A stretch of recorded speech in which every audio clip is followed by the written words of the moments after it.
Hello friends, स्वागत है एक बार फिर से आपका मेरे यूट्यूब चैनल पे। तो दोस्तों, आज हम लोग जो टॉपिक डिस्कस करने वाले हैं वो है spherical aberration of plane refracting surface. ये टॉपिक बीएससी फिज़िक्स से है। बीएससी का जो 4th सेम है कुरुक्षेत्र यूनिवर्सिटी में, वहाँ से ये टॉपिक उठाया गया है ज्योमेट्रिकल ऑप्टिक्स से। और ये टॉपिक ऑन डिमांड है। आप ही के जैसे मेरे कुछ प्यारे सब्सक्राइबर्स में से किसी एक की ये डिमांड आई थी इस टॉपिक को एक्सप्लेन करवाने की, ठीक है ना। तो आज इस टॉपिक की एक्सप्लेनेशन मैं देने जा रहा हूं, तो ध्यान से देखेंगे सभी बच्चे बेटा।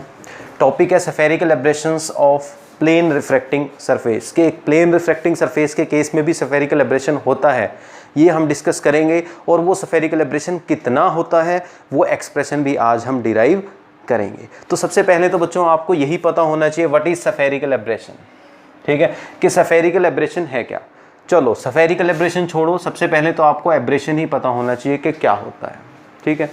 तो एब्रेशन बेसिकली क्या होता है कि जब कोई भी ऑप्टिकल डिवाइस, चाहे वो कोई लेंस है चाहे वो कोई मिरर है, ठीक है, जब कोई भी ऑप्टिकल डिवाइस, ठीक है, मतलब लेंस से जैसे हमने टेलीस्कोप बना दिया या माइक्रोस्कोप बना दिया, तो जो ये बड़े बड़े डिवाइसेस हैं जो टेलीस्कोप वगैरह हो गए जिसमें लार्ज अपर्चर के लेंस हम यूज़ करते हैं, तो जब ये इमेज बनाते हैं तो वो इमेज प्रॉपर शार्प नहीं बन पाती, वो इमेज थोड़ी ब्लर्ड बनती है, ठीक है। तो वो जो ब्लर्ड बनी इमेज, उसमें जो डिफेक्ट आया इमेज में, दैट इज़ कॉल्ड एब्रेशन। कि जो कमी पेशी रह गई, जो इमेज शार्प नहीं बन पाई, that is called abrasion.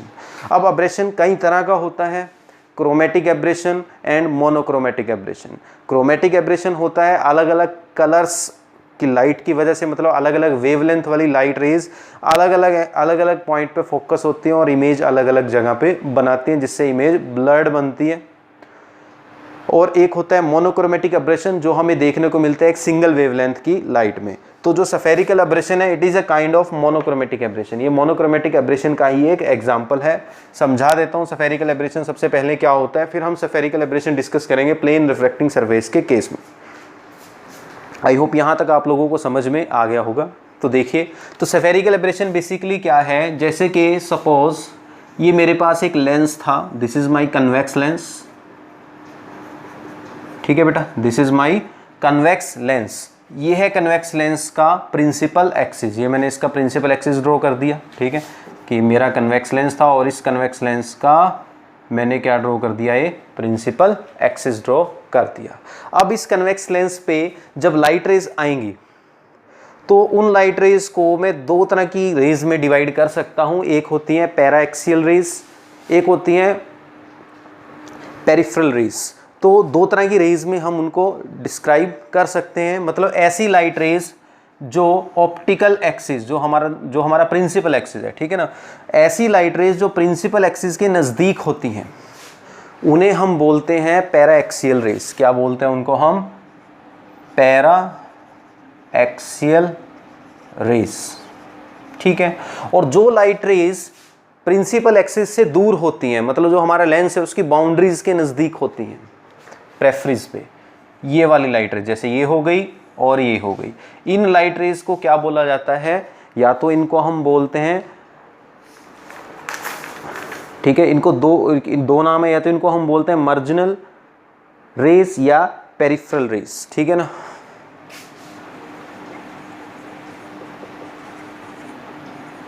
Marginal raise और पेरिफेरल रेज, ठीक है। तो कहने का मतलब ये हो गया कि अगर मैं एक लार्ज अपर्चर का कन्वेक्स लेंस ले लेता हूं और उस पे लाइट रेज फॉल करवाता हूं, तो दो तरह की लाइट रेज उस पे फॉल कर रही हैं। एक जो बिल्कुल प्रिंसिपल एक्सिस के नज़दीक है, which are called paraxial rays, और एक वो लाइट रेज जो प्रिंसिपल एक्सिस से बहुत दूर हैं, ऊपर और नीचे, जिन्हें बोला जाता है मार्जिनल रेज या पेरिफेरल रेज।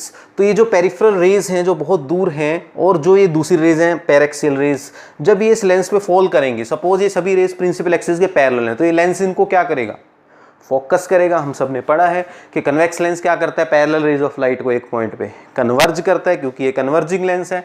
तो जब ये कन्वर्ज करेगा तो एक बहुत ही अलग फिनोमिना देखने को मिलती है, और वो फिनोमिना जो देखने को मिलती है वो बेसिकली है क्या, कि ऐसा देखा गया एक्सपेरिमेंटली कि जो मार्जिनल रेज थी, जो बाहर वाली, जो ऊपर वाली रेज थी, वो पहले फोकस हो जाती हैं,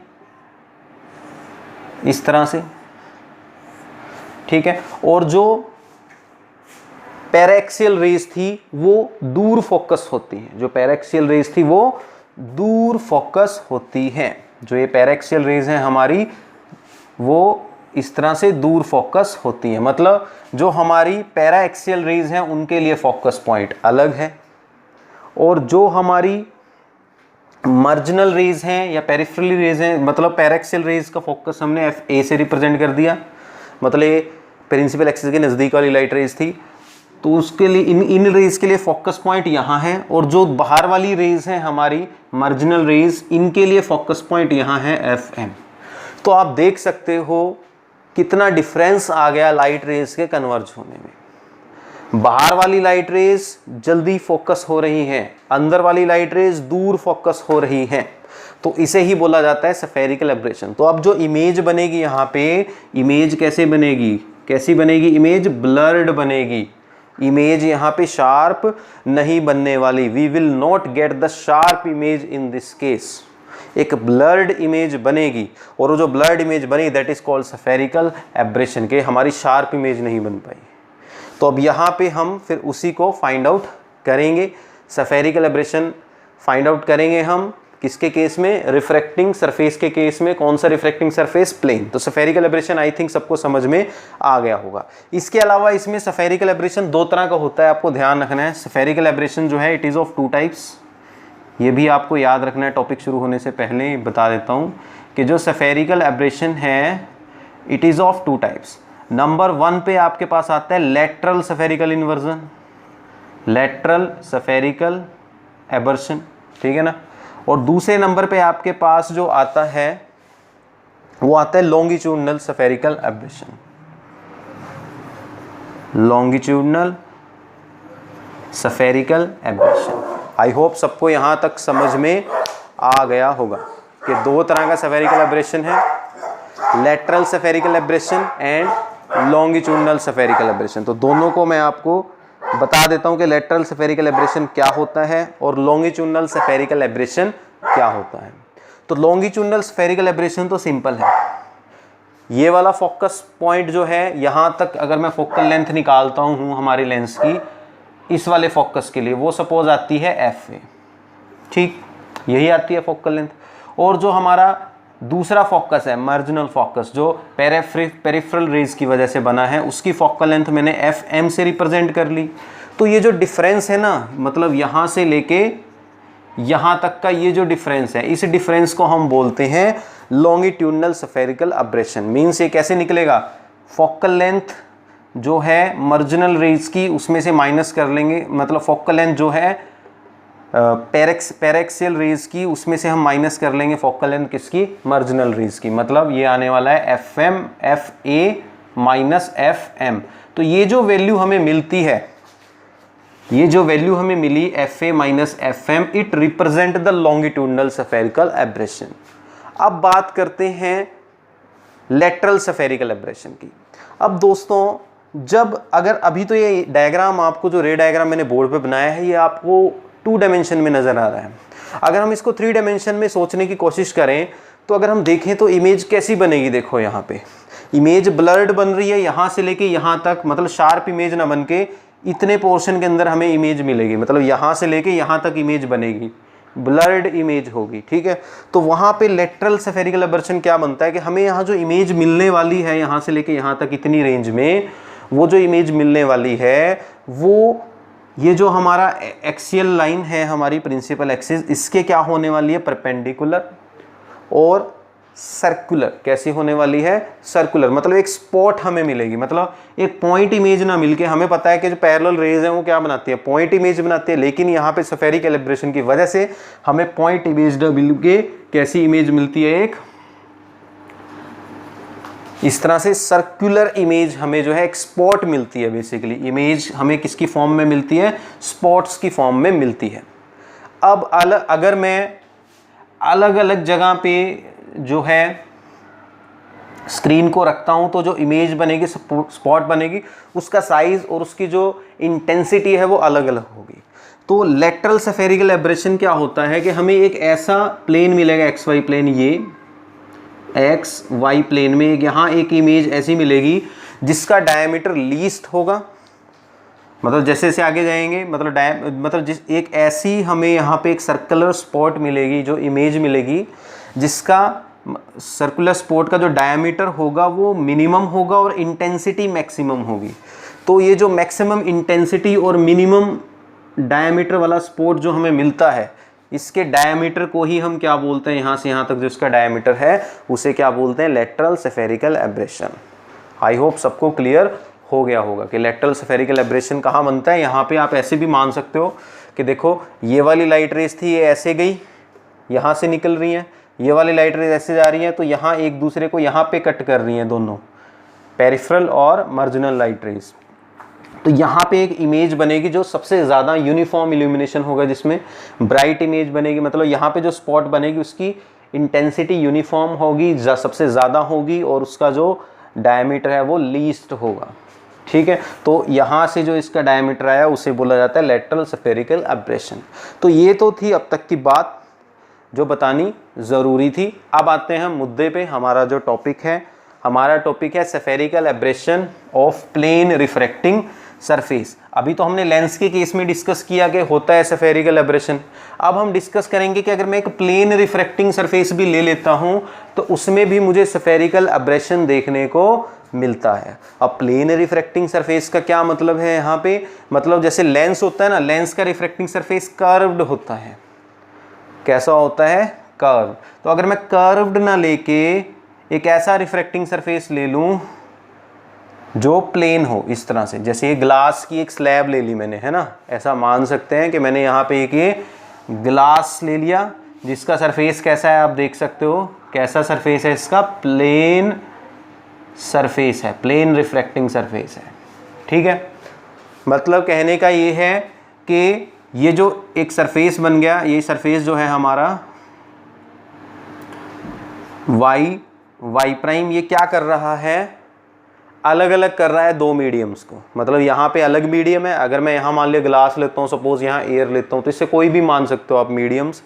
तो हम स्फेरिकल एब्रेशन स्टडी करेंगे प्लेन रिफ्रैक्टिंग सरफेस के केस में। तो हमने एक मीडियम मानना, तो ये एक मीडियम मान लिया मैंने, कुछ भी हो सकता है, it can be glass, it can be water, it can be anything, transparent material कोई भी। ठीक है, तो एक ये ट्रांसपेरेंट एक मीडियम मान लिया मैंने जिसका रिफ्रैक्टिव इंडेक्स कितना है, μ2। ठीक है, तो एक मीडियम मैंने सपोज कर लिया जिसका रिफ्रैक्टिव इंडेक्स कितना है जी, μ2। रिफ्रैक्टिव इंडेक्स तो सबको पता है क्या होता है, 12th में पढ़ के आए। ठीक है, रिफ्रैक्टिव इंडेक्स इसका है μ2 और सरफेस इसका क्या है, प्लेन। मतलब ये लेंस की तरह नहीं है, ऐसे कर्व्ड सरफेस नहीं है लेंस की तरह। कैसा सरफेस है इसका बेटा, प्लेन सरफेस है। और इसे हम यहाँ इंटरफेस बोलेंगे, क्या बोलेंगे, इंटरफेस बोलेंगे, क्योंकि ये दो मीडियम्स को अलग कर रहा है ना। एक ऐसा सरफेस जो दो मीडियम्स को अलग करे उसे क्या बोलते हैं, इंटरफेस। यहाँ अलग मीडियम है, यहाँ अलग मीडियम है। हमने माना यहाँ जो मीडियम है उसका रिफ्रैक्टिव इंडेक्स कितना है, μ1। मतलब बाहर जो मीडियम है उसका रिफ्रैक्टिव इंडेक्स है μ1, अंदर जो मीडियम है यहाँ से उसका रिफ्रैक्टिव इंडेक्स है μ2। अब लाइट जो है इस मीडियम से इस मीडियम में जाएगी और हम देखेंगे कि स्फेरिकल एब्रेशन क्या है इस केस में। ठीक है, तो मैंने एक एक्स एक्सिस मान लिया, यहाँ पे मैंने एक एक्स एक्सिस खींच लिया सपोज इस तरह से। तो मैंने एक एक्स एक्सिस खींचा, ये suppose this is my ex axis, इधर पॉजिटिव एक्सिस, इधर ये नेगेटिव एक्सिस। ठीक है, तो मैंने एक ये एक्स एक्सिस खींच लिया, ठीक, और ये इस एक्सिस का ओरिजिन है, इसे पॉइंट ओ मैंने मान लिया। अब सपोज हमारे पास एक पॉइंट ऑब्जेक्ट है जिसे मैंने यहाँ रखा है पॉइंट पी पे। ठीक है, there is a point object. Point object आपको पता है जिसका डायमेंशन बहुत कम हो। तो एक पॉइंट ऑब्जेक्ट मैंने मान लिया जिसे यहाँ मैंने पॉइंट पी पे रखा है, सच दैट कि ये इस सरफेस से, अब बहुत से बच्चे इसको मिरर मानते हैं, मिरर नहीं मानना आपने, ये एक रिफ्रैक्टिंग सरफेस है, ट्रांसपेरेंट मटेरियल। तो हमने माना कि इस सरफेस से ये जो पॉइंट P हमने लिया है ये कितनी डिस्टेंस पे है, सपोज x0। कितनी डिस्टेंस पे है, x0 डिस्टेंस पे है। क्लियर है यहाँ तक। अब इससे इस सरफेस की तरफ बहुत सारी लाइट रेज आएंगी, क्योंकि जो ऑब्जेक्ट होता है उससे तो बहुत सारी लाइट रेज निकलती हैं मटेरियल की तरफ, तो इससे बहुत सारी लाइट रेज इस मटेरियल की तरफ जाएंगी। तो अब मैं आपको यही समझाना चाह रहा हूँ कि स्फेरिकल एब्रेशन क्या है। पहले ये देखो इस केस में, तो इससे देखो बहुत सारी लाइट रेज जाएंगी, कुछ लाइट रेज तो नज़दीक जाएंगी, आप देख सकते हो कुछ लाइट रेज कहाँ से कहाँ जा रही है, नज़दीक, तो इन्हें मैं बोल सकता हूँ मार्जिनल लाइट रेज। और कुछ जा रही हैं बहुत ऊपर ऊपर, जैसे ये वाली लाइट रह गई है ना। मैं एक एक एग्जांपल लेके दिखाता हूँ आपको। देखो तो देखो मैंने 2 लाइट रेज का एग्जांपल लिया। ये लाइट रे मेरी किसको रिप्रेजेंट कर रही है, मार्जिनल लाइट रे को। ये मेरी रिप्रेजेंट कर रही है जो मेरी पेरिफेरल लाइट रे थी उसको, या मैं गलत बोल गया आप सबको। ये जो नज़दीक होते हैं लाइट रेज उन्हें क्या बोलते हैं, पैरा एक्सियल रेज, है ना, क्या बोलते हैं, पैरा एक्सियल रेज। ये हमारी पैरा एक्सियल रे को रिप्रेजेंट कर रहे हैं। और ये ऊपर वाली जो रे है ये सपोज किसको रिप्रेजेंट कर रही है, हमारी मार्जिनल रे को, मतलब पेरिफेरी वाली जो लाइट रेज है उसको रिप्रेजेंट कर रही है। मैं इसको नीचे लिख देता हूँ यहाँ, मार्जिनल। अब जैसे ये लाइट रेज देखो आगे जाएंगी तो इस पॉइंट पे टकराई, इस पॉइंट पे क्या ड्रॉ कर लो, इनको मिटा दूं, समझ में आ गया, ये पैरा एक्सियल रे है, ये मार्जिनल रे है। अब यहाँ पे टकराई ये लाइट रे, यहाँ क्या ड्रॉ कर लो, एक नॉर्मल, यहाँ भी क्या ड्रॉ कर लो, एक नॉर्मल। अब क्या होगा, रिफ्रैक्शन। जब लाइट एक मीडियम से दूसरे मीडियम में जाती है तो अपना पाथ चेंज करती है, इसे क्या बोलते हैं, रिफ्रैक्शन ऑफ लाइट।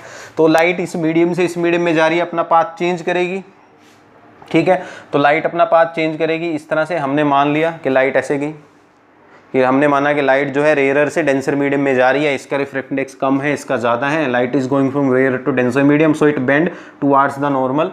यहाँ पे हमें एंगल ऑफ रिफ्रैक्शन मिलेगा, ये हमारा एंगल ऑफ इंसिडेंस होगा। सिमिलरली यहाँ भी लाइट ऐसे ही बेंट होगी, ये एंगल ऑफ इंसिडेंस बनेगा, यहाँ वाला एंगल ऑफ रिफ्रैक्शन बनेगा। अब अगर कोई ऑब्जर्वर इस मीडियम में बैठा हो, समझ रहे हो, अगर कोई ऑब्जर्वर इस मीडियम में बैठा हो तो उसे क्या लगेगा कि ये जो लाइट उस तक आई ये बेसिकली कहाँ से आई, कहाँ से आई, यहाँ से। तो इसका मतलब ये बंदा क्या सोचेगा कि लाइट यहाँ से नहीं आ रही, इस ऑब्जेक्ट से नहीं आ रही, लाइट ऐसे आ रही है, ऐसे जाके ऐसे, इसे लगेगा लाइट यहाँ से आ रही है। तो इसका मतलब ये जो पॉइंट ऑब्जेक्ट यहाँ रखा था हमने, इस पॉइंट ऑब्जेक्ट की एक इमेज बन जाएगी यहाँ पॉइंट क्यू पे, इस बंदे के लिए, है ना, इस बंदे के लिए यहाँ से अगर कोई ऑब्जर्व करता है उसके लिए इमेज यहाँ बनती है। आ रही है मेरी बात समझ में? क्योंकि ऐसा लग रहा है ना कि लाइट यहीं से आ रही है, ऐसा लग रहा है, अपीयर हो रहा है कि लाइट यहाँ से आ रही है, तो इसकी एक वर्चुअल इमेज यहाँ बन जाएगी। कैसी इमेज बन जाएगी, यहाँ एक वर्चुअल इमेज बन जाएगी, ठीक है जी। अब ऐसे ही अगर मैं इस लाइट रे की बात करूं, अब कोई ऑब्जर्वर अगर यहाँ से देखे तो उसे ये लाइट रे कहाँ से आती हुई नजर आएगी, इस पॉइंट से, तो उसके लिए इमेज यहाँ बनेगी सेम ऑब्जेक्ट की। तो भैया गड़बड़ हो गई यहाँ। तो तुमने देखा कि जो ऊपर वाली लाइट रेज हैं जो ज़्यादा हाइट पे टकरा रही हैं सरफेस से, है ना, ये वाली लाइट रेज ज़्यादा हाइट पे टकरा रही है, तो जो लाइट रेज ज़्यादा हाइट पे टकरा रही हैं उनकी इमेज दूर बन रही है, जो लाइट रेज कम हाइट पे टकरा रही हैं उनकी इमेज नज़दीक बन रही है।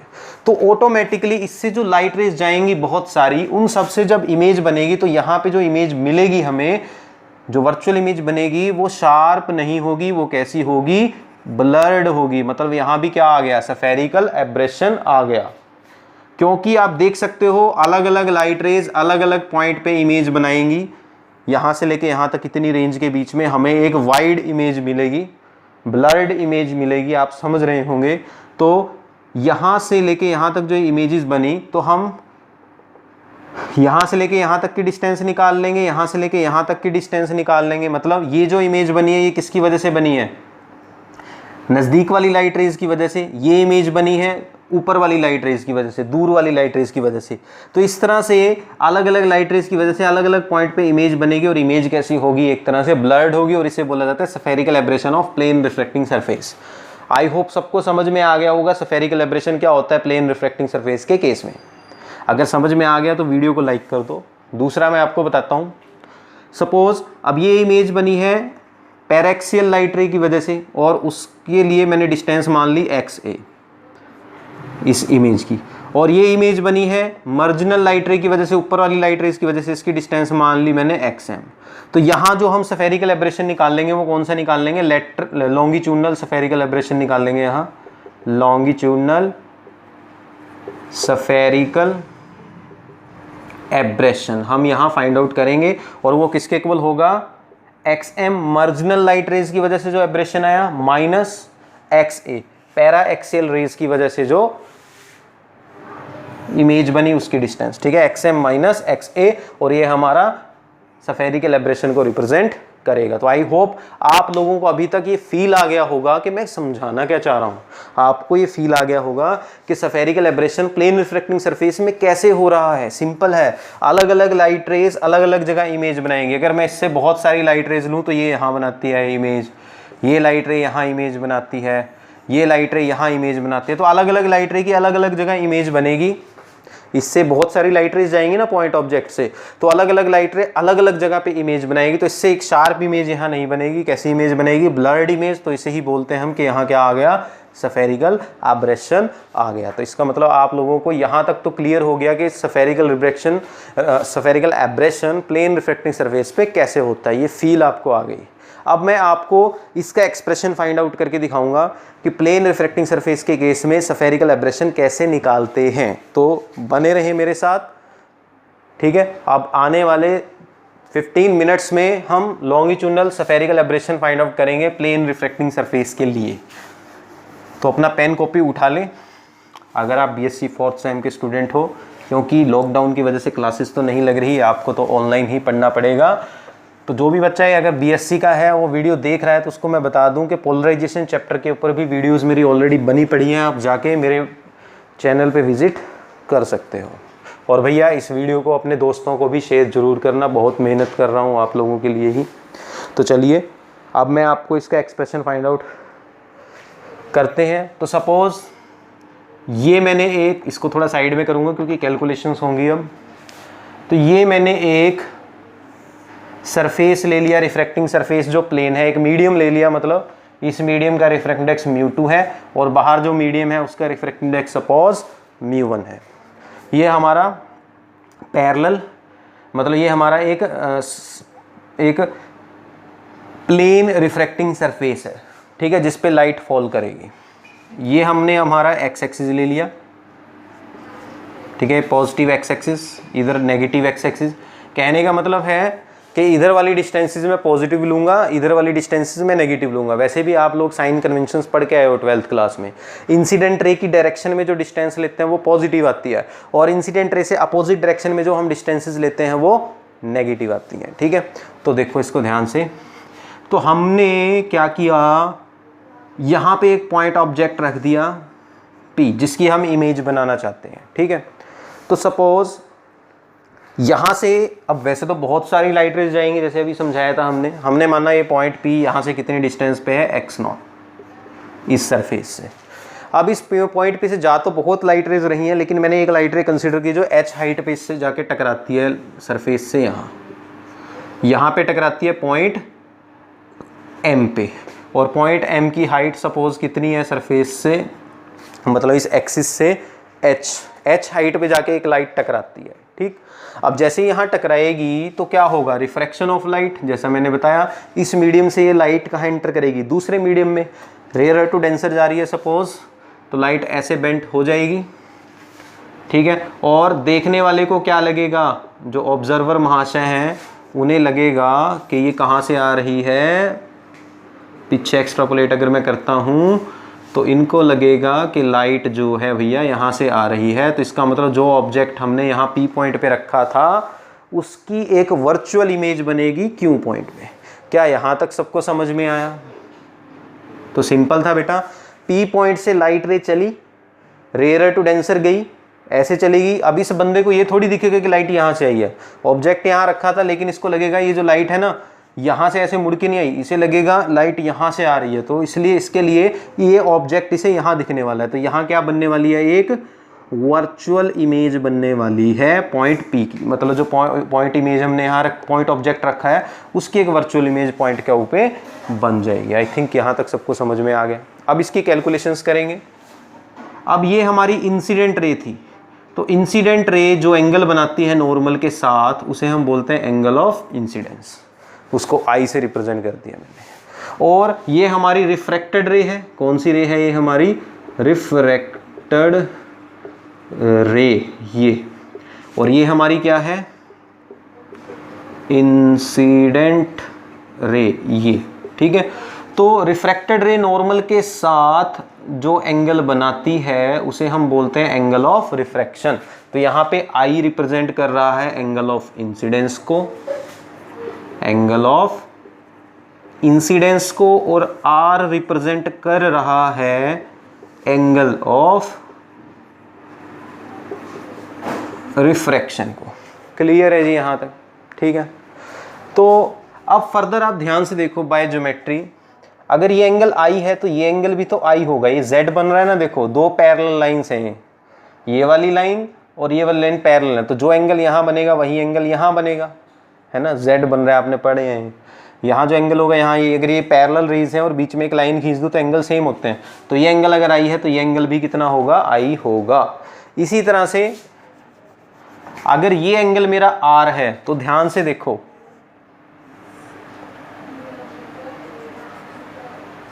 ये एंगल मेरा यहाँ आर है, देखो ये एंगल आर है। अगर मैं इस लाइन को पीछे एक्स्ट्रापोलेट करूं तो ये एंगल अगर आर है और ये लाइन पैरेलल है तो ये एंगल भी कितना होने वाला है, आर। मैथमेटिक्स तो पढ़े हो ना, ज्योमेट्री तो आती है सभी बच्चों को।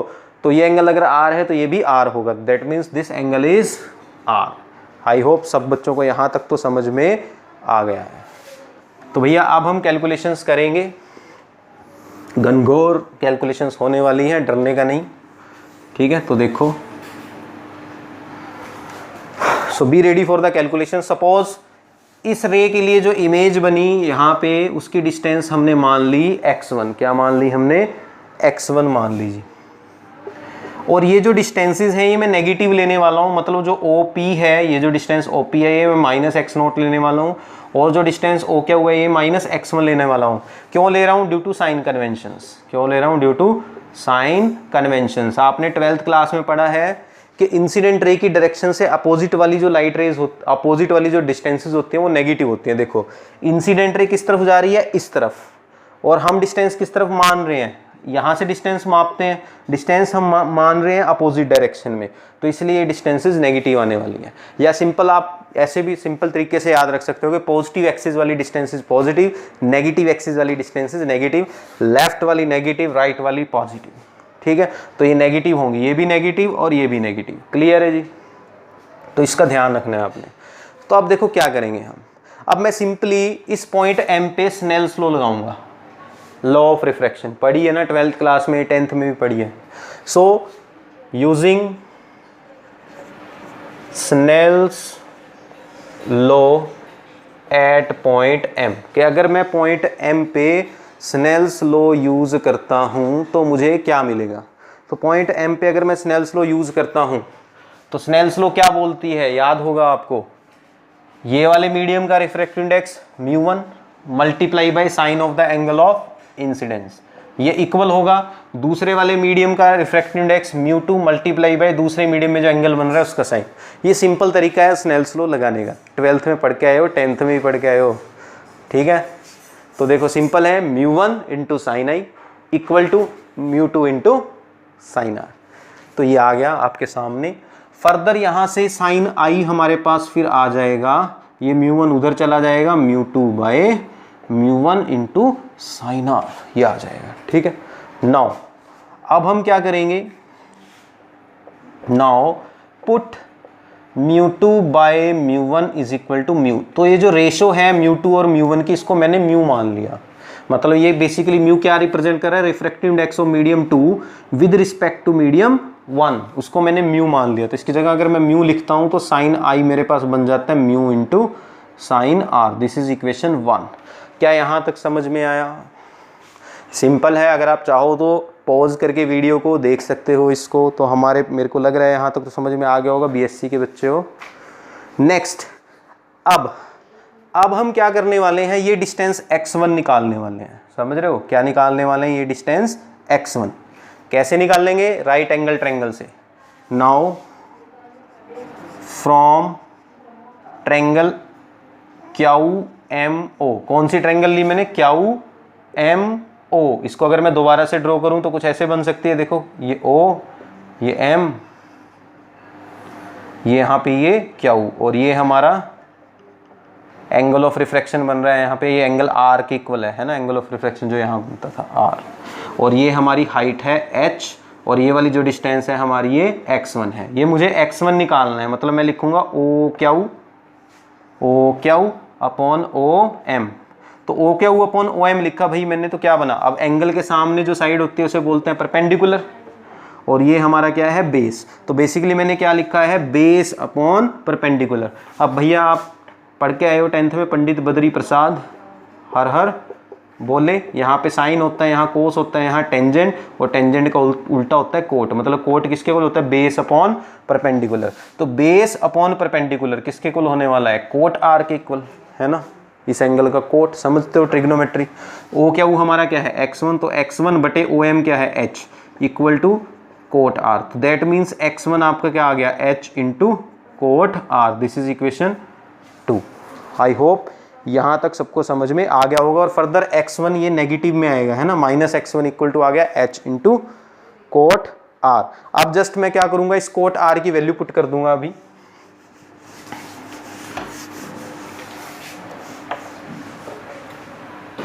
जगह बना लेता हूं, ठीक है। तो देखो अब इसके बाद में क्या करने वाला हूं, ध्यान से देखना है सबने, कोट आर की वैल्यू पुट करने वाला हूं। तो ये बनेगा minus x1 is equal to h, cot r क्या होता है, cos r upon sine r. लिख सकता हूं इसको, cos r upon sine r. अब फर्दर यहां मैं कोस की भी वैल्यू पुट कर दूंगा। हमने पढ़ा है कि साइन स्क्वायर थीटा मतलब sine square r plus cos square r, ये किसके इक्वल होता है, 1 sine square theta plus cos square theta क्या होता है, 1। तो यहाँ से मैं कोस स्क्वायर आर निकाल सकता हूँ, कोस स्क्वायर आर आ जाएगा 1 माइनस साइन स्क्वायर आर। तो फर्दर कोस आर क्या बनेगा, under root of 1 minus sine square r. तो इसका मतलब कोस आर की मैं यहाँ वैल्यू रख दूंगा, मेरे पास बनेगा minus x1 is equal to h into under the root of 1 minus sine square r divided by sine are. तो ये मेरे पास x1 का एक्सप्रेशन आ गया साइन आर की टर्म्स में, है ना। किसका एक्सप्रेशन आ गया, ये x1 का एक्सप्रेशन आ गया किसके टर्म्स में, साइन आर के टर्म्स में। इसे मैंने इक्वेशन 2 मान लिया, ठीक है। अब आगे भी और भी कैलकुलेशंस होने वाली हैं, तो ध्यान रखना सबने। यहाँ तक सबको आई थिंक समझ में आ गया होगा। अब जस्ट मैंने क्या करना है, ठीक है। अब मुझे जो है ये जो x1 मैंने लिखा जो आया h upon sine r into under root of 1 minus sine square r, यहाँ पे अब मैं, ठीक है, साइन आर की वैल्यू पुट कर दूंगा। कहाँ से, इक्वेशन 1 से। अब देखो इक्वेशन 1 से अगर मैं साइन आर निकालूं, देखो इसमें साइन आर के टर्म्स में है। अब जस्ट मैं क्या करूंगा, इक्वेशन 1 से साइन आर निकाल लूंगा। इक्वेशन 1 से साइन आर क्या बनता है, देखो फ्रॉम इक्वेशन 1 से साइन आर की वैल्यू मेरे पास आ जाती है साइन आई अपॉन म्यू, यही आ जाती है। तो ये वाली वैल्यू मैं साइन आर की इक्वेशन 2 में रख दूंगा।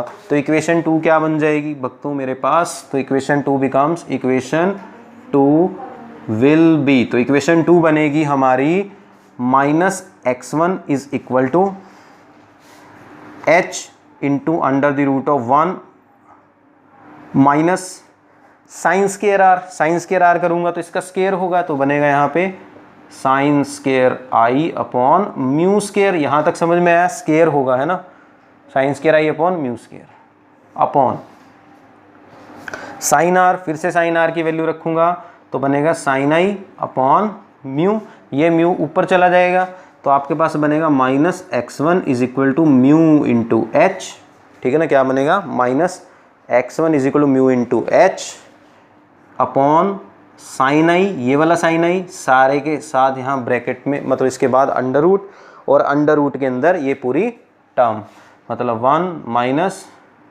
Sign square i upon mu square. I hope यहाँ तक आप लोगों को समझ में आ गया होगा, ठीक है, क्लियर है जी। यहाँ तक सबको समझ में आ गया। इसे मैंने इक्वेशन 3 मान लिया। क्या मान लिया इसको, इक्वेशन 3। तो अब मैं बोर्ड पे बनाने वाला हूँ, थोड़ी सी जगह साफ करने वाला हूँ मैं बोर्ड।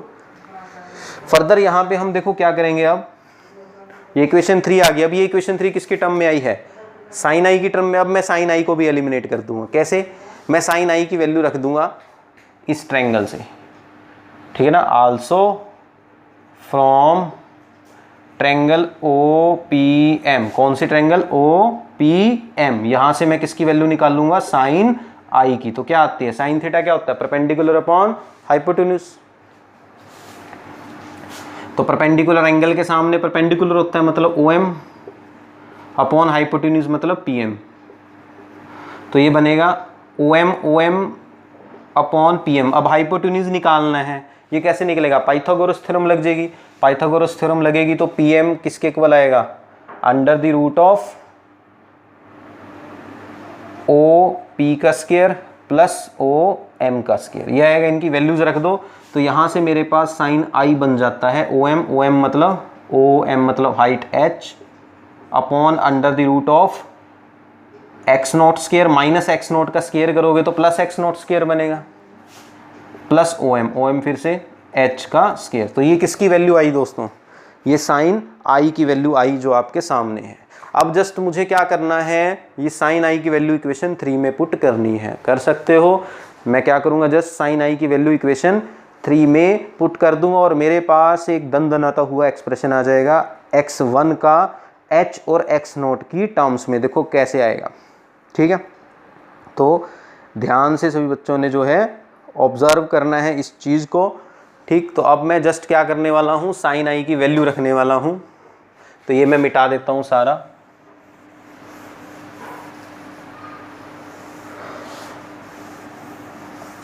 तो इक्वेशन 3 में मैं ये वाली वैल्यू साइन I की रख दूंगा, ठीक है। तो इक्वेशन यूजिंग इक्वेशन 3 के using value of sine I in equation 3, तो इक्वेशन 3 हमारी बन जाएगी minus x1 is equal to mu into H upon sine I, नहीं साइन I की तो वैल्यू रखेंगे, साइन I की जगह क्या आएगा h अपॉन दिस, तो यह आएगा h upon under the root of x not square plus h square. Clear है जी यहाँ तक। साथ में फिर से बड़े वाला under root 1 minus sine square I, इसका स्क्वायर करो भाई, क्या बनेगा h स्क्वायर अपॉन स्क्वायर के साथ अंडर रूट कैंसल, यहाँ बचा x not square plus h square divided by mu square, यही आएगा। यहाँ तक समझे।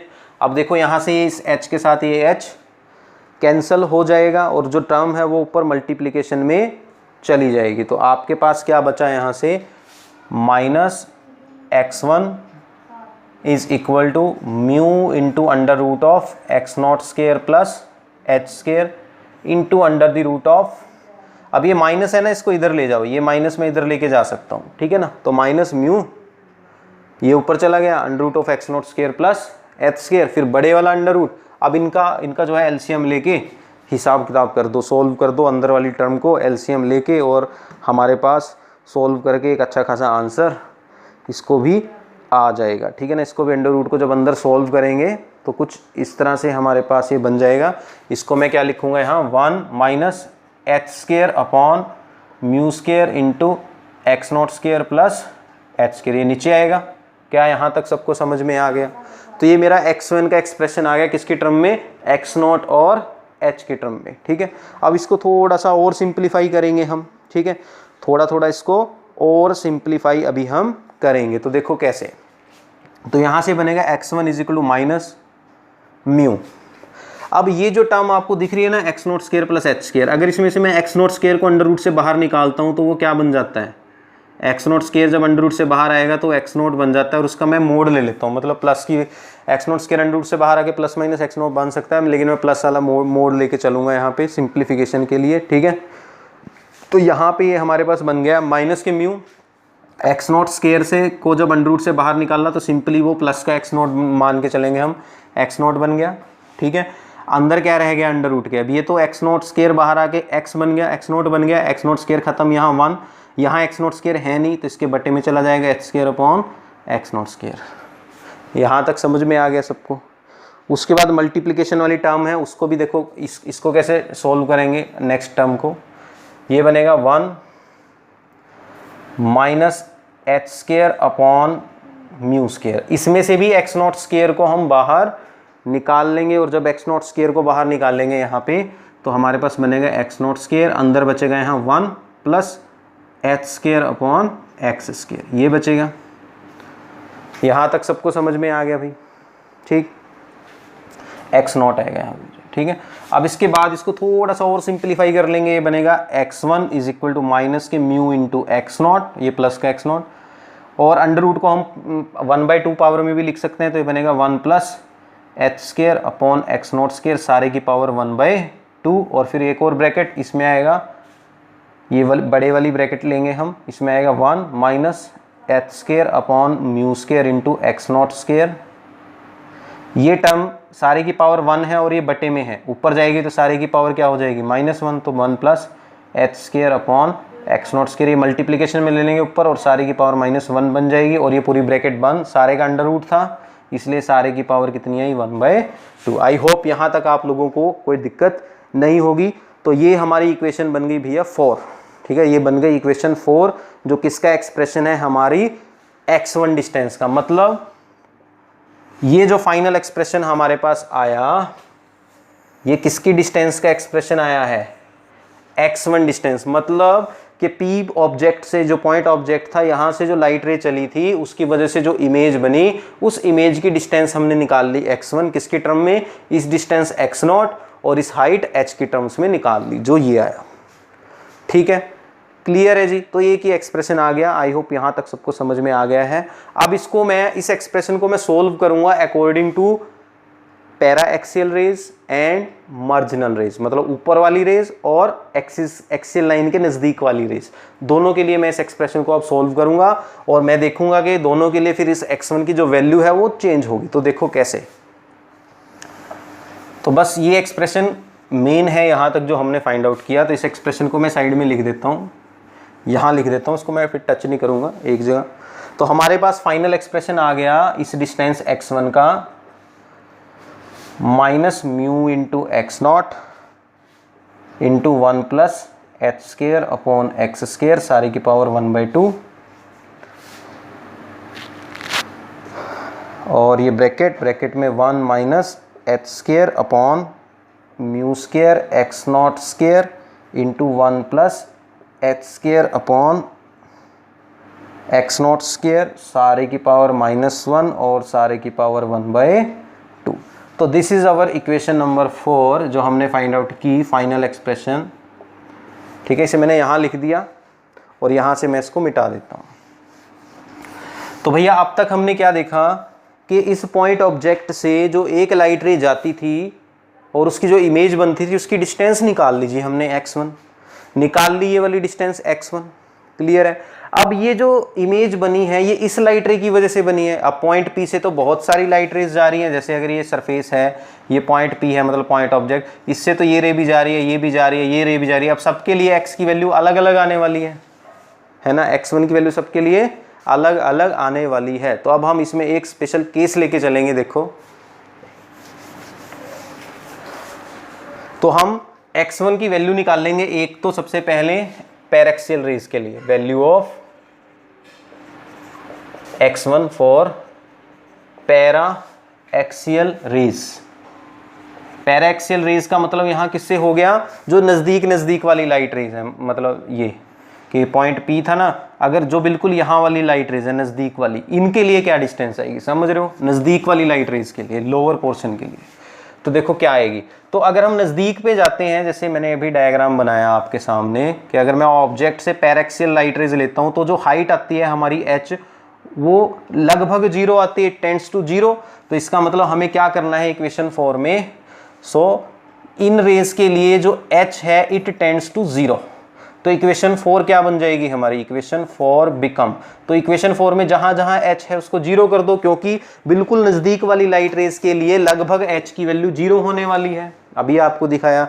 तो इस इक्वेशन में जहां जहां h है वहां 0 कर दो, तो क्या आएगा, देखो सिंपली x1, इसको अप्रोक्सीमेटली हम x1 के इक्वल मानेंगे, पैरेक्सियल रेज के लिए जो डिस्टेंस है x से मान ली, जो क्या आने वाली है माइनस के म्यू इंटू एक्स नॉट क्या है ऑब्जेक्ट की डिस्टेंस, इंटू 1 प्लस यहाँ h की जगह 0 आएगा, 0 अपॉन समथिंग 0 सारे की पावर 1/2, यहाँ 1 माइनस ये पूरी टर्म 0 हो जाएगी, 0 इंटू समथिंग 0 सारे की पावर 1/2। तो ऑटोमेटिकली हमारे पास x1 जो है अप्रोक्सीमेटली, मतलब जो xa है, मतलब पैरेक्सियल लाइट रेज के लिए इमेज की डिस्टेंस कितनी आने वाली है, माइनस के म्यू इंटू एक्स नॉट, ये 1 हो गया, ये भी 1 हो गया। क्लियर है, ये 1 हो गया ना, 1 की पावर 1/2 1, 1 की पावर 1/2 1, 1 × 1 1, तो हमारे पास ये किसकी डिस्टेंस आ गई, पैरा एक्सियल लाइट रेज की डिस्टेंस आ गई। तो इसको भी मैं साइड में लिख सकता हूँ। तो पैरा एक्सियल लाइट रेज के लिए जो इमेज बनेगी उसकी डिस्टेंस आ गई माइनस के म्यू इंटू एक्स नॉट। अब ये तो हुई पैरा एक्सियल लाइट रेज की बात। अब हम बात करेंगे जो मार्जिनल लाइट रेज हैं, जो ऊपर वाली लाइट रेज है, जो पेरिफ्री पे हैं, पेरिफेरल लाइट रेज, उनकी हम बात करेंगे। नाउ सेकंड केस है हमारा किसके लिए, पेरिफेरल लाइट रेज के लिए। कौन सी रेज के लिए, पेरिफेरल लाइट रेज, या जिन्हें क्या बोला जाता है, मार्जिनल लाइट रेज। ठीक है, सेकंड केस वो है, उनके लिए अब मैं डिस्टेंस निकालूंगा।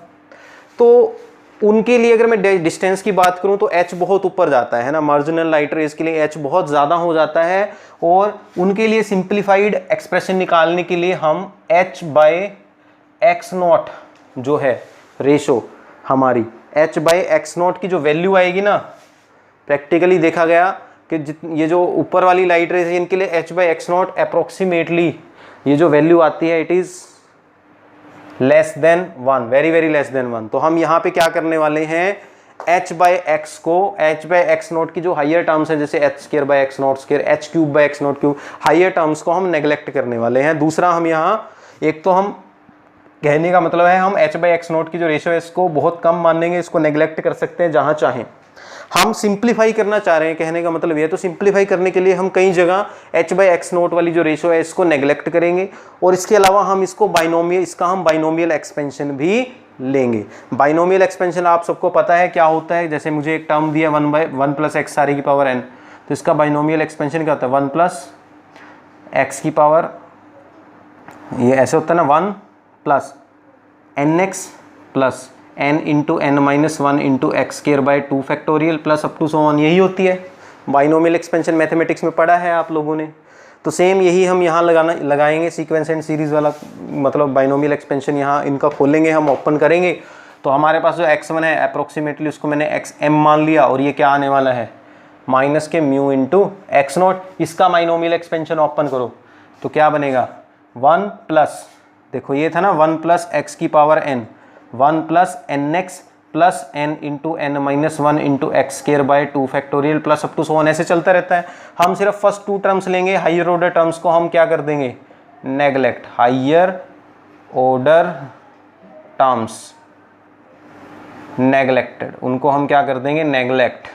तो क्योंकि h/x की रेशो कम है, तो h² की रेशो और कम होगी, तो इस वजह से हम इनको नेग्लेक्ट कर देंगे। तो इसका एक्सपेंशन लो, तो 1 + n की जगह क्या है, 1/2 मल्टीप्लाई होगा, तो बनेगा 1 + h² अपॉन x², 1/2 पावर थी ना, तो पावर जैसे आगे मल्टीप्लाई हो जाती है टर्म के साथ, तो पूरी इस टर्म के साथ ये पूरी टर्म यहाँ x के इक्वल है, इस पूरी टर्म के साथ, मतलब फॉर्मूले के साथ अगर कंपेयर करो तो ये 1/2 इसके साथ मल्टीप्लाई हो जाएगा 1/2, तो बना h²/2x²। ये इसका बाइनोमियल एक्सपेंशन हो गया फर्स्ट टर्म का। सिमिलरली हम सेकंड टर्म का भी बाइनोमियल एक्सपेंशन जो है वो निकाल लेंगे। सेकंड टर्म का जब मैं बाइनोमियल एक्सपेंशन निकालता हूं तो मेरे पास देखो क्या आएगा, इसको मैं मिटा देता हूं। सेकंड टर्म का देखो, अब फर्दर इसमें हम क्या करेंगे, सेकंड टर्म में ये जो टर्म है ना 1 + h² x0², ये वाली टर्म, इसको हम नेग्लेक्ट कर देंगे। यहाँ क्या कर देंगे, इस टर्म को नेग्लेक्ट सिंप्लीफिकेशन के लिए। तो हमारे पास ये जो टर्म बची ना सेकंड टर्म, सिर्फ ये बची 1 - h² μ² x0², ये आपको ध्यान रखना है, सारे की पावर 1/2। जो ये था ना 1 + h² x0² की पावर -1, इसमें h/x, इसको हम इस पोर्शन, इसमें h² जो ये टर्म है ना, देखो 1 + h² x0², सारी की पावर -1, इसमें इसको नेग्लेक्ट कर देंगे। जब इसको नेग्लेक्ट करेंगे तो यहाँ बचा 1 की पावर -1, और 1 की पावर -1 क्या होता है, 1। तो इसका मतलब ये सारा हमारा किसके इक्वल हो गया, अप्रोक्सीमेटली 1 के इक्वल हो गया। समझ रहे हो, क्योंकि h/x बहुत कम है 1 से, तो 1 + h² भी लगभग 1 के इक्वल ही होगा फॉर मार्जिनल लाइट रेज। तो इस पोर्शन को बेटा हम कर देंगे नेग्लेक्ट, और हमारे पास सिर्फ ये पोर्शन बचेगा, मतलब 1 - h² μ² x0², सारी की पावर 1/2 ये बचा। इसका बाइनोमियल एक्सपेंशन कर दिया, पावर आगे आएगी, तो बनेगा 1 - h² 1/2 मल्टीप्लाई करेंगे तो 2 times of μ² x0²। Higher terms को नेग्लेक्ट कर दिया, और हमारे पास सिंप्लीफाई करने के बाद एक ये कॉम्प्लिकेटेड सा एक्सप्रेशन आ गया, मार्जिनल लाइट रेज के लिए। फर्दर इसको और सिंप्लीफाई कर लेते हैं हम, ये बन जाता है x M is equal to minus के म्यू एक्स नॉट। इसको थोड़ा सा सिंप्लीफाई कर लेते हैं, जो अंदर वाली टर्म्स हैं इनको आपस में क्या कर देते हैं हम, मल्टीप्लाई कर देते हैं। तो हमारे पास आता है 1 को जब अंदर मल्टीप्लाई करूँगा तो 1 minus H square upon 2 mu square x not square. इसको जब अंदर मल्टीप्लाई करूँगा तो प्लस 1 से मल्टीप्लाई होगा तो H square upon 2x square. अब जब इसको इससे मल्टीप्लाई करूँगा तो बनेगा माइनस एच की पावर 4 अपॉन 2 2 जा 4 म्यू स्केयर एक्स नोट की पावर 4।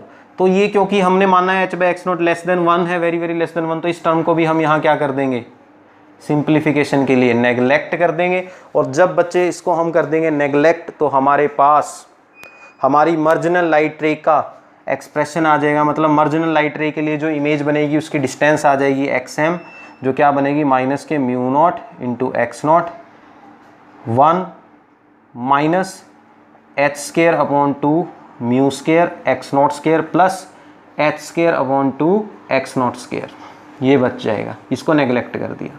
अब इसको थोड़ा सिंप्लीफाई कर लो, कॉमन निकाल लो, तो जो आपकी बुक में लिखी हुई है डेरिवेशन वो आ जाएगी आपके पास। आपके पास बचेगा X M is equal to minus के mu not into x not into, ये बना यहाँ से 1। अब यहाँ से जस्ट हमें क्या करना है, कॉमन निकाल लेना है। कॉमन में निकाल लूँगा, ठीक है जी। जब मैं कॉमन निकालूंगा तो मेरे पास क्या बचने वाला है, ठीक है ना, मेरे पास बचेगा यहाँ से जब मैं कॉमन निकाल लूँगा 1 माइनस, मतलब मैं यहाँ से कॉमन निकाल लूँगा H square upon 2x not square, ये यहाँ से मैं कॉमन 1 प्लस ये एच स्केयर अपॉन 2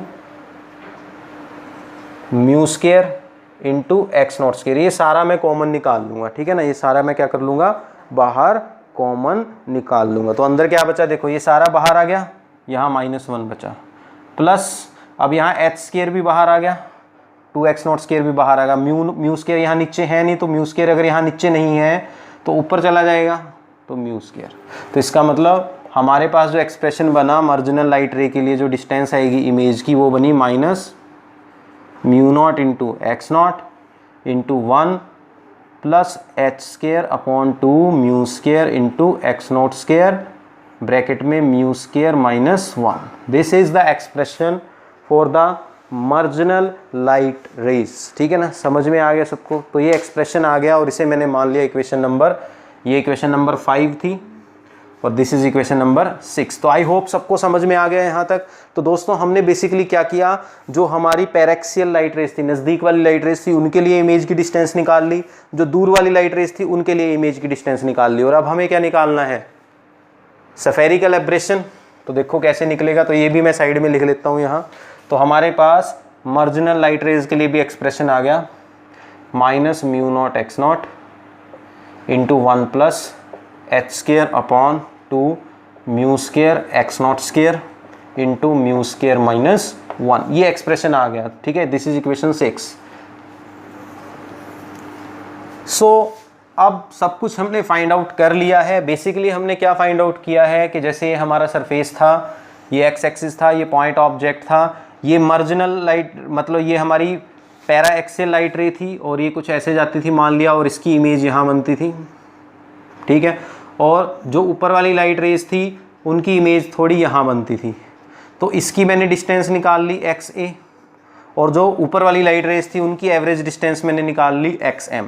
अब मुझे क्या निकालना है, ये एब्रेशन इतना है, लॉन्गिट्यूडनल स्फेरिकल एब्रेशन, जो कितना आएगा XM - XA, पहले भी बताया था।